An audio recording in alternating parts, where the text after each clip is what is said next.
Hello, नमस्ते, सत श्री अकाल, आदाब। आप सभी का आरएसवीआई के podcast a vision story to tell में स्वागत है। यह एक ऐसा पॉडकास्ट है जहां हम मिलेंगे आरएसवीआई से जुड़े मेंबर से और जानेंगे उनकी इंस्पायरिंग स्टोरीज, उनके स्ट्रगल्स और अचीवमेंट्स के बारे में। हम हैं आपके होस्ट, मैं आरुषि बानर्जी एंड हमारी को होस्ट आज की नवनीत अदीज। आज के हमारे गेस्ट हैं अनुभव जी। हम एक ऐसे इंसान से बात करने जा रहे हैं जो सिर्फ एक प्रेरणा नहीं बल्कि एक मिसाल है। ये ना सिर्फ ब्रेल के माध्यम से अपनी दुनिया को समझने का एक अलग नजरिया रखते हैं, बल्कि इनकी हॉबीज जैसे सिंगिंग, प्लेइंग फ्लूट इनके लाइफ का एक इम्पोर्टेंट पार्ट है। इनका कंटेंट राइटिंग का सफर भी एक अनोखी कहानी है जो सबको इंस्पायर करे। आज हम इनसे जानेंगे कि इन्होंने अपनी जर्नी कैसे तय की, कैसे चैलेंजेस आए और कैसे उन्होंने हमारी ऑर्गेनाइजेशन से अपना सफर जोड़ा। अनुभव जी, इसके साथ हम आपका बहुत बहुत स्वागत करते हैं। Thank you so much for taking out time and being with us today. तो हम शुरू करते हैं। पहले आप हमें ये बताएं कि आप कितने समय से आरएसवीआई का हिस्सा हैं और आप इस ऑर्गेनाइजेशन से जुड़े कैसे। सबसे पहले तो आपका और आपकी पूरी टीम का बहुत बहुत धन्यवाद कि मुझे ऐसा अवसर दिया है आप सबने, और ये मेरे जीवन का पहला ऐसा अवसर है। हालांकि अभी तक मैंने ऐसी कोई उपलब्धि हासिल नहीं की है, लेकिन फिर भी आप लोगों ने मुझे इस योग्य समझा, इसके लिए बहुत बहुत धन्यवाद आप सभी का। और अब मैं आपके सवाल पर आता हूँ। आरएसबीआई का पहले मैंने नाम सुना था। ये आरएसबीआई एक संस्था है जो कि दिव्यांगजनों के लिए ऑडियो रिकॉर्डिंग का काम करती है। मुझे इसके विषय में इतना ही पता था। इसके बाद जब मैं नाइन्थ में आया, नाइन्थ में आने के बाद मैंने कुछ ऑडियोज सुने और मुझे लगा कि नहीं, हाँ, अच्छी चीज़ है कि एक संस्था है जो हमारे लिए मेहनत कर रही है। बहुत अच्छी चीज़ लगी। फिर मैं जब 10th क्लास में आया तो उस टाइम पे एक चीज़ तो है कि मेरे पास ना तो बुक्स थी और ना ही ऐसा कोई ऑडियो डिवाइस, जैसे कि हम जानते हैं डीजी प्लेयर वगैरह, इस तरीके के बहुत सारे डिवाइसेस आ गए हैं आजकल, तो फोन ही है। हाँ जी। तो वो सारी चीजें भी, मैंने मांग मांग के लोगों से पढ़ाई की, तो उसका परिणाम भी अच्छा निकला था। उसके 82% मार्क्स बने थे हाई स्कूल में। और इसके बाद फिर आगे जब मैं फर्स्ट ईयर में आया, 11th में, तो मेरे पास फोन आया और मुझे पता चला कि आरएसबीआई के कुछ ग्रुप भी चलते हैं। मुझे अ, मेरे एक फ्रेंड ने, श्रद्धा मैम, जो कि आरएसबीआई की सीईओ हैं, उनका नंबर प्रोवाइड कराया। मैंने उनसे कांटेक्ट किया और उन्होंने मुझे एक ग्रुप में जोड़ा जो कि लखनऊ से ऑपरेट होता है, आरएसबीआई इन्फो कैप्सूल। और उस ग्रुप में बहुत सारी चीजें आती हैं, जैसे डेली न्यूज अपडेट, जो ब्लाइंड फील्ड में जो भी जॉब निकलती है उससे रिलेटेड चीजें। एक सेगमेंट आता है, जाने क्या है खास इतिहास के पन्नों में आज। और भी ऐसी कई सारी चीजें, इंटरेस्टिंग फैक्ट्स, इंटरेस्टिंग प्लेसेस के बारे में। और हर संडे एडिटोरियल भी निकलता है। तो ये इन सब चीजों ने मुझे बहुत इंस्पायर्ड किया। फिर ऐसे ही चीजें और बढ़ती गई और फिर मुझे आरएसबीआई के एक और ग्रुप का पता चला कि आरएसबीआई का एक उड़ान ग्रुप भी है, तो उसमें भी मुझे श्रद्धा मैम ने ही ऐड किया था। और उसमें सेशन जैसी चीजें और भी जो एक्टिविटीज होती, तो इन सब ने कहीं ना कहीं बहुत कुछ दिया है। तो ये कुछ आरएसबीआई से मेरा अभी तक फिलहाल इतना ही संपर्क बना हुआ है।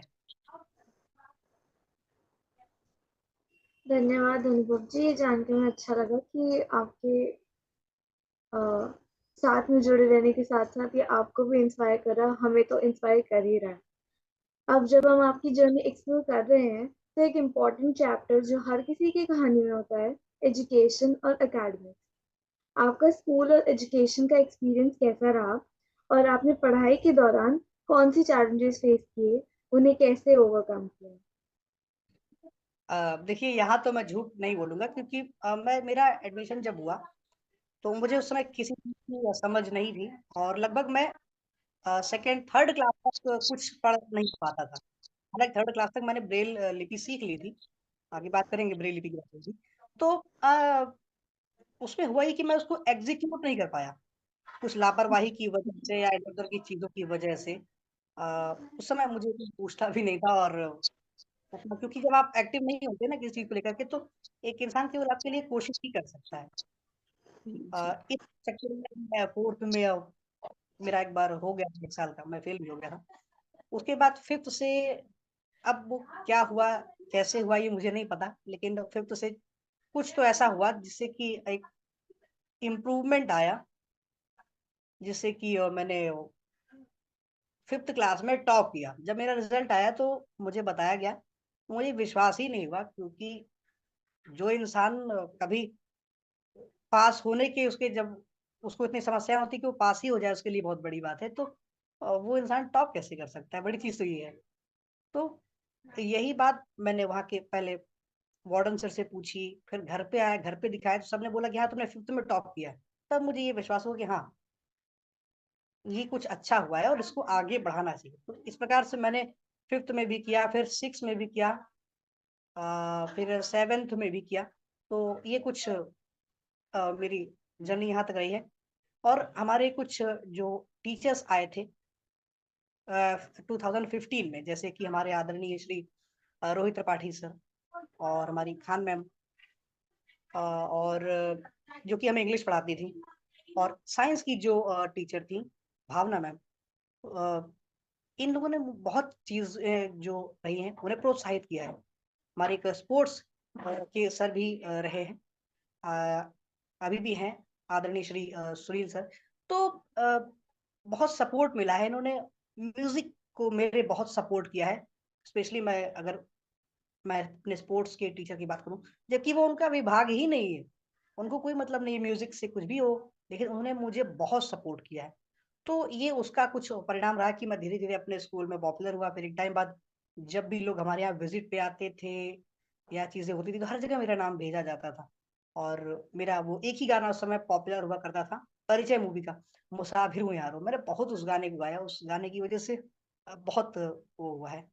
और इस प्रकार से फिर यहाँ तक सफर होता है। फिर नाइन्थ में हम लोग, ये एट तक का जो सफर मेरा रहा, ये कानपुर अंध विद्यालय का ही रहा था, नेहरू नगर में स्थित है।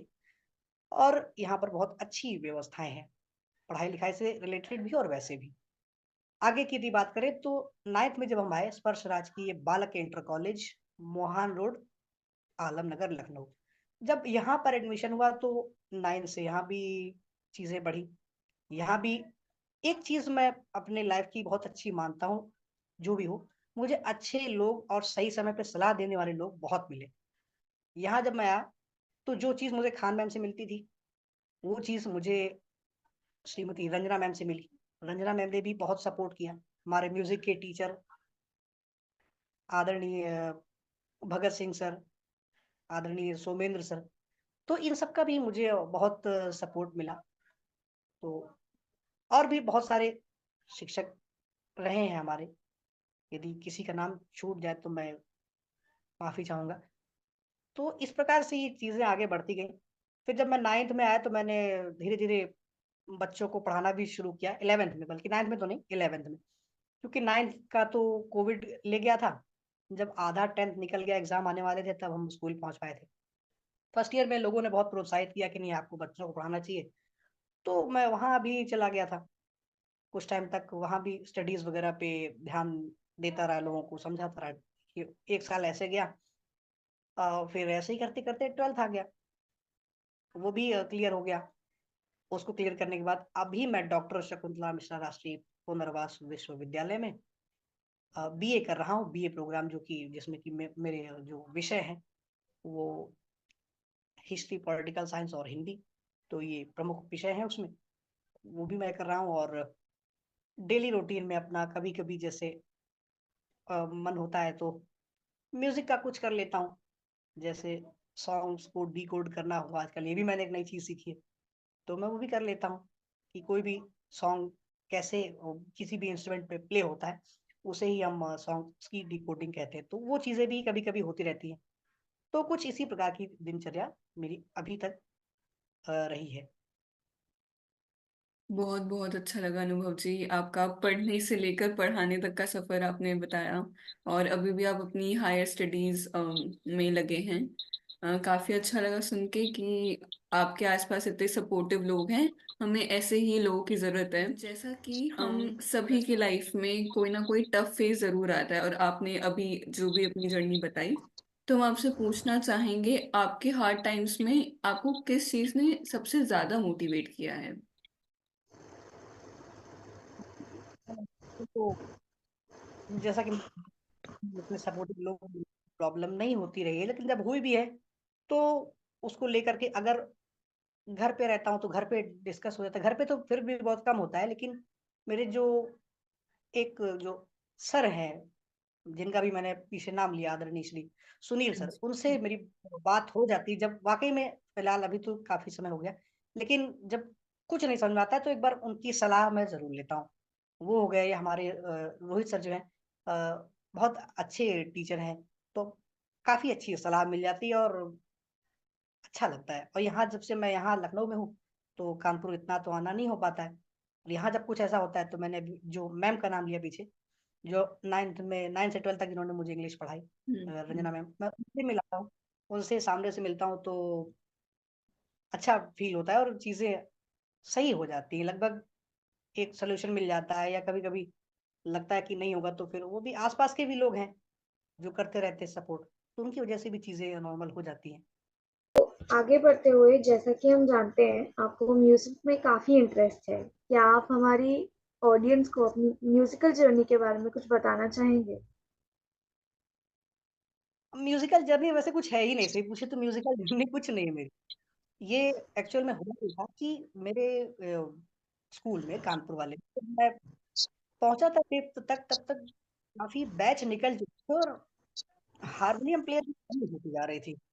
तो मैंने सोचा यार क्यों ना हारमोनियम सीख लो।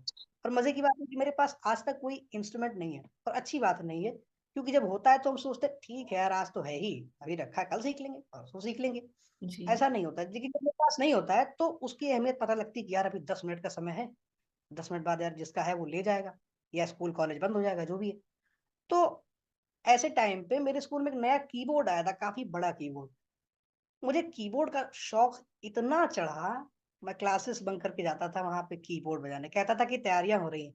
अब वो अलग बात है कि अब अगर ये पॉडकास्ट कहीं जाएगा, अगर किसी ने सुना तो फिर मजा आने वाला है, लेकिन ये बात सत्य है कि मैंने इसके लिए बहुत झूठ बोला है कि जा रहा हूँ प्रैक्टिस कराने, जबकि प्रैक्टिस होती थी आधे घंटे की, और मैं कितना टाइम स्पेंड करता था, 2 घंटा, केवल किस लिए, कीबोर्ड सीखना है। और फिर भी हुआ कुछ नहीं, बस खाली इतना है कि थोड़ा बहुत जो है वो है फिलहाल। आज भी मेरे पास में कीबोर्ड या हारमोनियम में ऐसे ऐसा कुछ नहीं है। 7 फेल होते होते मैं बचा था। मुझे आज भी याद है, हमारे जो स्पोर्ट्स के सर हैं, अभी मैंने पीछे नाम लिया, तो उन्होंने कहा था कि जब तुम एक मेरे सिलेबस को तुम सही से नहीं पूरा कर पा रहे हो, जिसमें केवल 6 चैप्टर्स है, तो तुम आगे क्या करोगे, आगे के विषय कैसे देखोगे तुम। फिर दूसरी चीज ये कि तुम्हें सब कुछ लेकर के चलना है, एक ही चीज को उसको मानकर मत चलो कभी। हम्म। जरूरी नहीं है कि हम जो सोचे वैसा हमेशा हो जाए। तो फिर वो चीज लाइन पर आई नहीं तो बहुत कुछ हो जाता। आपकी बातें बहुत ही इंस्पायरिंग अनुभव जी। जो भी है मैम, ये तो है कि बस खाली करते करते आ गया, कैसे आ गया पता नहीं।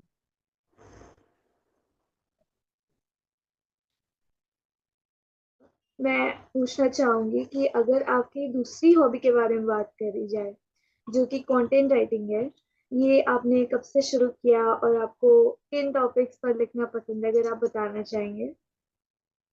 मेरा एक फ्रेंड है, उसका नाम अमन मिश्रा है, जो कि इस समय वो बीएचयू में पढ़ रहा है। लिखोगे तो अच्छा लिखोगे, मैं ये सब चीजें सोचता ही नहीं कभी कि मैं लिख सकता हूँ, कुछ कर सकता हूँ, लेकिन वो बहुत टाइम से पीछे पड़ा था। तो मैंने कहा ठीक है, तुम्हें लिखना चाहिए, चाहिए वैसा करना ही चाहिए। मैंने कहा ठीक है, अगर तुम्हें लगता है तो मैं एक बार कर देता हूँ। तो बस ऐसे ही मजे, कहानी लिखी।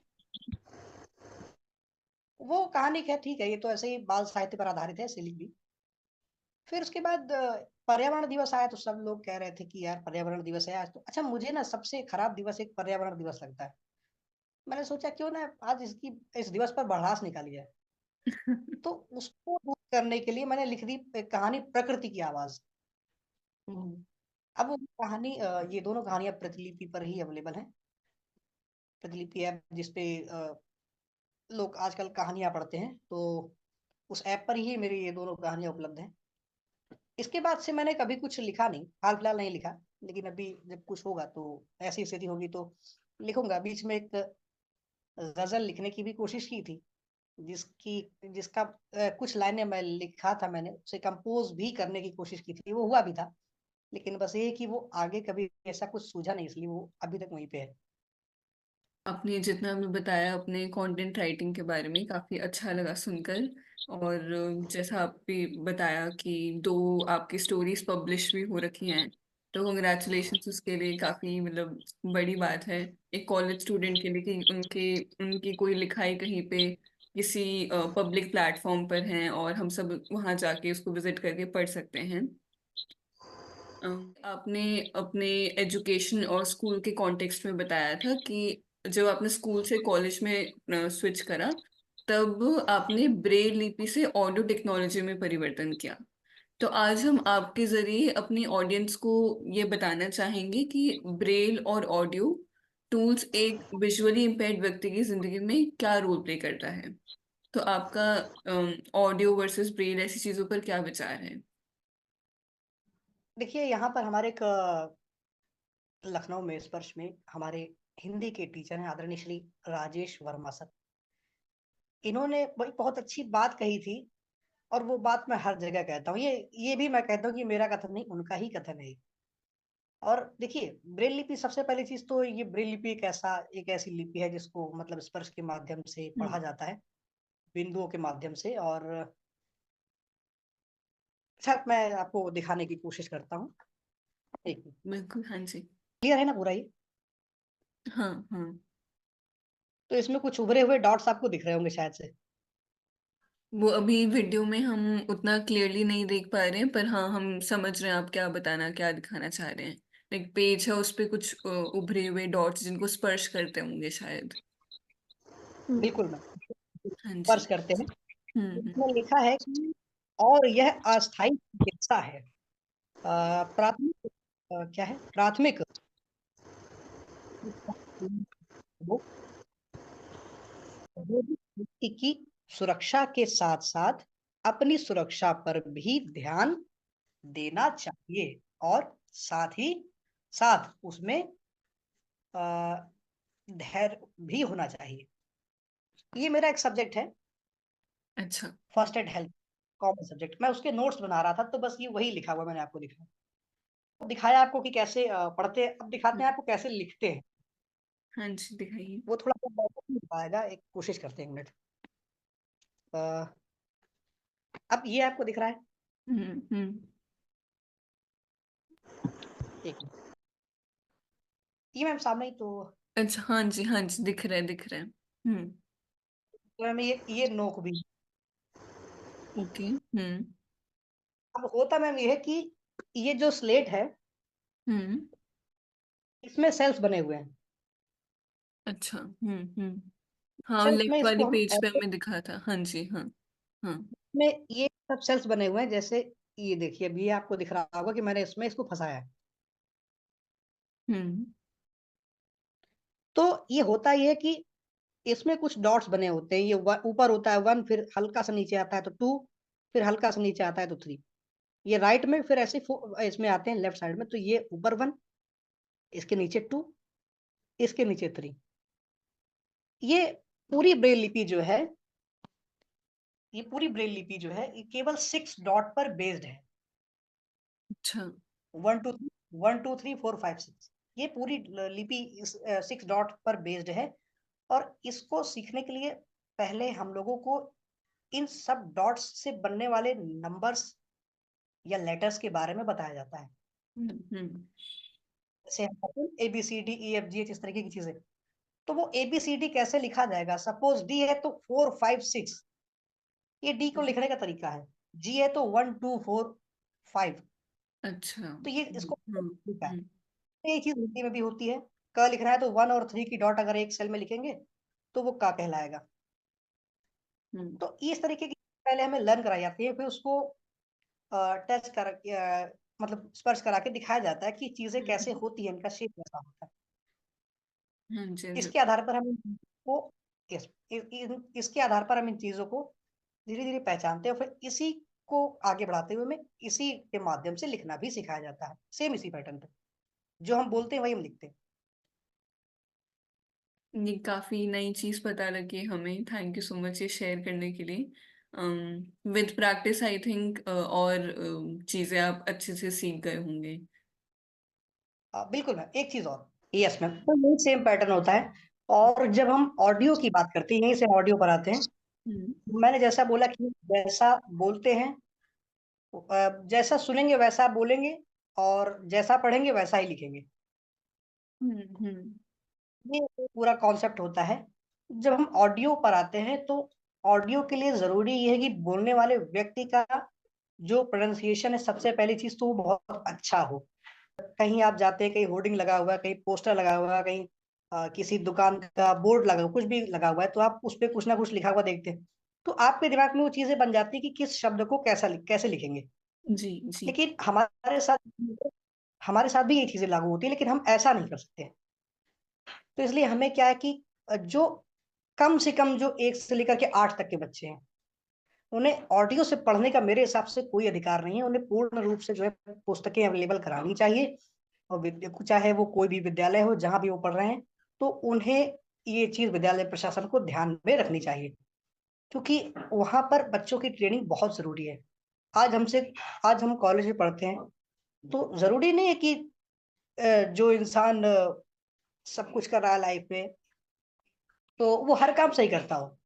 बहुत बार ऐसा होता है कि कभी कभी उच्चारण शब्दों का इधर उधर हो जाता है, लेकिन हमें पता होता है क्योंकि ऐसे लिखना है। कोई गलत भी बोल रहा है तो भी हमने उसको सही लिखा, क्योंकि हमने वो चीज पढ़ी है। ग्रामर में एक चैप्टर आता है हिंदी ग्रामर में, जो मैंने पढ़ा, स्पेलिंग एरर्स करके, उसमें जी ये चीजें समझाई जाती है। ये चीजें तभी डेवलप होंगी जब हम रेगुलर ब्रेल बुक्स को पढ़ेंगे और रेगुलर उसको जानेंगे। जैसा कि आपने इतने अच्छे तरीके से बताया हमें कि ब्रेल की स्क्रिप्ट में लिखते हैं पढ़ते कैसे हैं और कैसे इसकी इम्पोर्टेंस आपकी लाइफ में बहुत ज़्यादा है, और मेरे ख्याल से सभी को एक मौका लेना ही चाहिए इसको समझने का, और इसको अपने आंखों से देखेगा कि कैसे वर्क करता है ये। अगर हम देखें आगे जाके कि जैसे डिजिटल के ज़माने में, तो अनुभव जी आपको क्या लगता है कि ब्रेल अब भी इतना ज़रूरी है, या फिर टेक्नोलॉजी ब्रेल की इम्पोर्टेंस को कम कर रही है, या फिर दोनों एक दूसरे को कॉम्प्लीमेंट कर रहे हैं? आपका इस बारे में क्या कहना है? अब मैम, सबसे पहली चीज तो जो टेक्नोलॉजी है वो कभी ब्रेल को कम नहीं करती है, वो ब्रेल को बढ़ा रही है। अभी जब हम ट्रेन वगैरह में सफर करते हैं, तो हमें लिखा हुआ मिलता है डब्बा नंबर। मैं भी एक बार जा रहा था, तो मैंने देखा कि पीछे मेरे भाई ने बताया कि देखो ये ब्रेल लिपि में लिखा हुआ है। मैंने कहा क्या बात कर रहे हो, तो ब्रेल लिपि में कहाँ लिखेगा ट्रेन में? तो मैं पीछे, उसने मुझे दिखाया कि ये देखो लिखा है। उसमें लिखा था 64, 64 और 61, ये लिखा था। मैंने कहा ये चीज है। तो अब आप इससे खुद समझ सकते हैं, अगर ब्रेल की कोई इंपॉर्टेंस ना होती तो ट्रेन में क्यों लिखा लिखा जाता। और दूसरी चीज ये कि टेक्नोलॉजी में आजकल बहुत सी चीजें आ रही हैं। ये मैं मानता हूँ कि आसानी से हर व्यक्ति को उपलब्ध हो जाए, ये जरूरी नहीं है। लेकिन एक ब्रेल डिस्प्ले नाम की एक डिवाइस आई है। जैसे आमतौर पर हम देखते हैं ना, जैसे कंप्यूटर वगैरह की डिस्प्ले होती है या फोन की डिस्प्ले होती है। आप जब भी कुछ देखते हैं, उसमें लिख कर क्या आता है, या आप मैसेज भेजते हैं, तो सामने वाले को आपने क्या भेजा है या उसने क्या भेजा, आप देख के उसे रीड कर लेते हैं। तो हमारे लिए एक ऐसी ब्रेल डिस्प्ले डेवलप की गई है, जो कि अगर हम उसे फोन से कनेक्ट कर लेंगे, तो आप जो भी मैसेज हमें भेजेंगे, वो वहां पर लिख कर आएगा। और उसमें साइड में एक बटन भी दिया होता है, जिसे हम बढ़ाएंगे, सॉरी प्रेस करेंगे, तो वो मैसेज आगे बढ़ता जाएगा, जिससे कि हम उसे पूरा पढ़ लेंगे विदाउट एनी टॉकबैक। और एक डिवाइस और आई है, जो कि एक तरीके से सेल्फ लर्निंग डिवाइस है। उसका नाम एनी है, यानी ANIE। आप इसको यूट्यूब पे भी देख सकते हैं। शार्क टैंक इंडिया करके एक शो आता था, अभी भी शायद आता है। हाँ जी। तो उसमें, हाँ, उसमें इसे दिखाया गया था। हमारे स्कूल में भी है, मैंने सामने से यूज किया है। उससे उसके माध्यम से भी ब्रेल सीख सकते हैं, लेकिन जब तक आपको एक सामने से कोई व्यक्ति बताएगा, तब तक आप लोग समझ नहीं पाएंगे, क्योंकि ये चीजें हैं जो कि अभी थोड़ा सा नहीं है, लेकिन हाँ, अच्छे प्रयास किए जा रहे हैं ब्रेल लिपि को लेकर के। तो कहीं ना कहीं दिव्यांगजनों को भी ये ध्यान में रखना चाहिए कि वो भी उसके महत्व को समझें। हालांकि सब लोग सब कुछ कर सकते हैं ऐसा कोई जरूरी नहीं है, लेकिन अपनी ओर से कोशिश करनी चाहिए। ये नहीं कि कोई काम नहीं हो रहा है तो छोड़ दिया, क्यों नहीं हो रहा है उसकी वजह जानने की कोशिश करनी चाहिए कि हमारे प्रयास में कमी है या हम समझ नहीं पा रहे हैं, क्यों नहीं समझ में आ रहा है। ये चीज होनी चाहिए, और ये चीज टीचर्स के लिए भी लागू होती है, जो कि हमारे टीचर्स ने की है। तो इससे कहीं अच्छा तालमेल बैठता है। और मैंने भी जब बच्चों को पढ़ाया, 1 साल डॉट्स वगैरह याद कराए हैं, तो उनके साथ लग लग के मैंने कम से कम 15-15 20-20 मिनट एक एक बच्चे को दिए, जबकि ऐसा नहीं होता है, और ये जरूरी भी चीजें हैं। आपने हमें इतनी सारी नई चीज़ों के बारे में बताया, मतलब ब्रेल से जुड़ी इतनी एडवांस टेक्नोलॉजी है, हमें इसके बारे में बिल्कुल आइडिया नहीं था। आई एम श्योर ऑडियंस भी बहुत सारी नई चीज़ सीखेगी जब भी ये पॉडकास्ट सुनेंगे वो। और दूसरी चीज, एक चीज मैम और भी है कि हम टेक्नोलॉजी की ओर बढ़ रहे हैं, अच्छी बात है। मैं खुद भी स्मार्ट फोन यूज कर रहा हूँ। जरूरी नहीं कि मैं हर काम ब्रेल से करता हूँ, कभी मैं झूठ नहीं बोलता, अच्छा। मैं नहीं करता।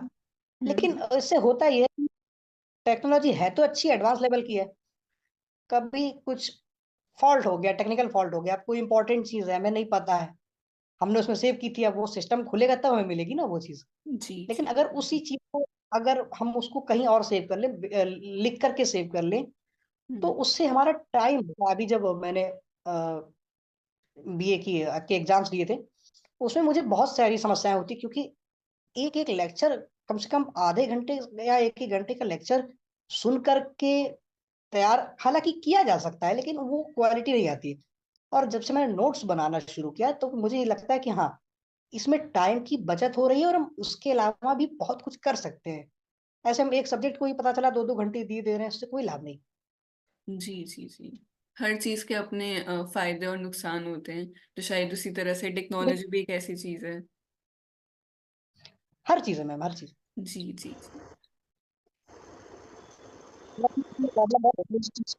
एडवांस लेवल पे बुक्स अवेलेबल नहीं हो पाती हैं ब्रेल लिपि में, तो समस्याएं होती है।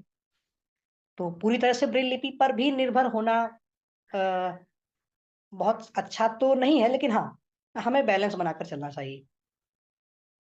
तो जैसा अब हम इतनी दूर आपकी जर्नी पे आ ही गए हैं, तो हम ये भी जानना चाहेंगे कि आप आगे चलकर अपनी लाइफ में क्या अचीव करना चाहते हैं। कोई खास गोल या कोई सपना जो आपको बहुत इंस्पायर करता हो। देखिए, 2 चीजें तो मैं चाहता हूँ। एक चीज कि मैं पियानो सीखूं, पहला तो ये। हम्म। दूसरा ये कि मैं अगर जॉब की फील्ड में देखा जाए तो मैं टीचिंग लाइन को बहुत अच्छा मानता हूँ, क्योंकि मैं ये सोचता हूँ कि मैंने जो चीजें सीखी हैं अपनी मेहनत से, वो बेकार नहीं जानी चाहिए, हम उसे और आगे बढ़ा सके। मैंने बहुत कोशिश की है यूट्यूब वगैरह पे, लेकिन वो कंटेंट मुझे नहीं मिल पाता है ना। क्योंकि ब्रेल लिपि एक ऐसी लिपि है जो कि आप बिना उसको टच किए समझ नहीं, बिना फील किए आप नहीं समझ सकते हैं। तो इस वजह से मैं नहीं बना पाता कुछ, और उसको बनाने का कोई मतलब भी नहीं है। नहीं तो बाकी ब्रेल लिपि से related जैसे कॉन्ट्रेक्शंस वगैरह होते हैं, कॉन्ट्रेक्शंस बेसिकली एक शॉर्टकट होता है। नहीं, जैसे आजकल हम गुड मॉर्निंग को जीएन लिख के भेजते हैं, गुड नाइट को जो हम्म। गुड मॉर्निंग को जीएम और जीएन लिख के भेजते हैं। इस तरीके से कुछ शॉर्टकट चीजें होती हैं। जैसे हमें बट लिखना है तो बी लिख दिया तो बट हो गया, कैन लिखना है सी लिख दिया तो कैन हो गया, CAN लिखने के बजाय हमने सी लिख दिया, उसका मतलब कैन हो गया। तो ये कुछ ऐसी चीजें जो इम्पोर्टेंट होती हैं, वो मैंने अपलोड कर रखी हैं ऑडियो फॉर्मेट में ही, क्योंकि हार्ड वर्क से ज्यादा मैं स्मार्ट वर्क को इम्पोर्टेंट मानता हूँ। तो हार्ड वर्क ऐसा नहीं कि उसका कोई इंपॉर्टेंस नहीं है, बहुत इंपॉर्टेंट होता है, लेकिन स्मार्ट वर्क कहीं कहीं पे जरूरी होता है। मैंने एक ऐसी ट्रिक बना करके उसको अपलोड किया था कि आप कम समय में ज्यादा चीजों को याद कर सकें। इतना याद कर सके कि अगर आप कोई कॉन्ट्रेक्शन की बुक मिल जाए, इसमें पूरी स्पेलिंग नहीं लिखी होगी, तो भी आप उसको पढ़ सकते हैं, अगर आपने सही से याद किया है और उसकी प्रैक्टिस की है तो।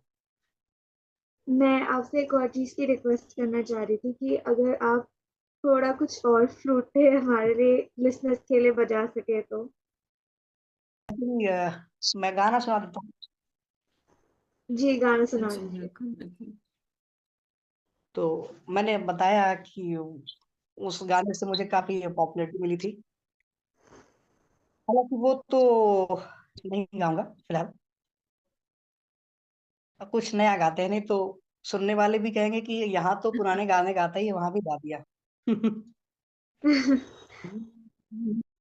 मुस्कुराने की वजह तुम हो, गुनगुनाने की वजह तुम हो, जिया जाए ना जाए ना जाए ना, और पिया रे, जिया जाए ना जाए ना जाए ना, और पिया रे, पिया रे। वाह अनुभव जी। थैंक यू सो मच, आपने हमारी थैंक यू। रिक्वेस्ट एक्सेप्ट करी, हमारे ऑडियंस के लिए आपने फ्लूट बजाया, आपने गाना भी गाया। बहुत अच्छा लगा वो तो आपसे। है कि हाँ जी। मजा तो इसमें आता है। हालांकि जब से ये मैंने इसकी डिकोडिंग सीखी है कि एक्चुअल में इसमें होता ही है कि सॉन्ग्स वैसे देखा जाए तो कुछ नहीं है, ये केवल एक पोएट्री और ये अपना जो ये म्यूजिक के जो नोट्स होते हैं उनके मिश्रण से ही ये बनता है। और ये कैसे बनता है और कैसे कहीं प्ले होता है, ये चीज जब मैंने इसको इस पे जब वर्क किया तो मुझे बहुत मजा आया इसमें। क्योंकि आप खुद लिखते भी हैं, जैसे आपको राइटिंग का थोड़ा सा शौक है, आप गाते भी हैं, आपको इंस्ट्रूमेंट की भी नॉलेज है, तो शायद आप कभी कंपोज करने का आपने कभी सोचा है? पीछे बताया मैम, अभी मैंने एक कुछ गजल हाँ। लिखने की कोशिश की थी, कुछ लाइनें उसकी कंपोज की थी, लेकिन फिर मैं ओके। भूल भी गया और वो वही का वही रह गई। हाँ जी। जब भी आप अपनी गजल लॉन्च करना चाहें पब्लिकली, हम सब बहुत एक्साइटेड होंगे, बहुत वेट करेंगे उस चीज का, हमें जरूर जरूर बताइएगा। अम, बिल्कुल मैम, वो इसी के होगी। साथ, हाँ जी हाँ जी, इसी के साथ हम अपने पॉडकास्ट के एंड पर आते हैं। Thank you so much once again, आपने अपनी इंस्पायरिंग स्टोरी हमारे साथ शेयर की। राइटिंग, म्यूजिक और आपकी सीखने सिखाने के प्रति जो डेडिकेशन है वो काफ़ी प्रेरणादायक है। और आपके एक्सपीरियंसेस के बारे में सुनकर हमें काफ़ी अच्छा लगा, हमने बहुत कुछ सीखा है आज।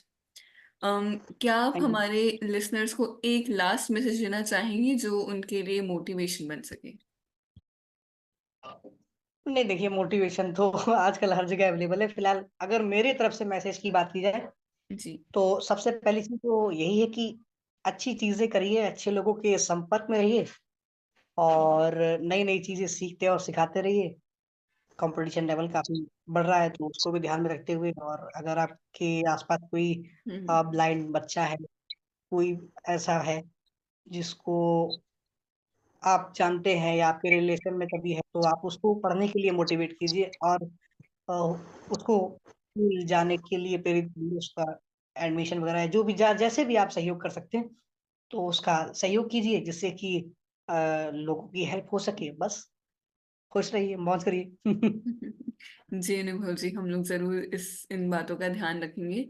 एंड आई होप जो हमारी ऑडियंस ये पॉडकास्ट सुन रही है वो भी इन बातों का ध्यान रखें। जो कोई भी अनुभव जी से जुड़े रहना चाहते हैं वो उन्हें यूट्यूब और टेलीग्राम पर उनके channel the audio learning series को फॉलो कर सकते हैं। उनके इनिशिएटिव्स को प्लीज प्लीज सपोर्ट करें। हमारे लिसनर्स का आज के एपिसोड को सुनने के लिए दिल से धन्यवाद। मिलते हैं अगले एपिसोड में नए जज्बे और नई कहानियों के साथ। Keep learning, keep growing and keep chasing your dreams.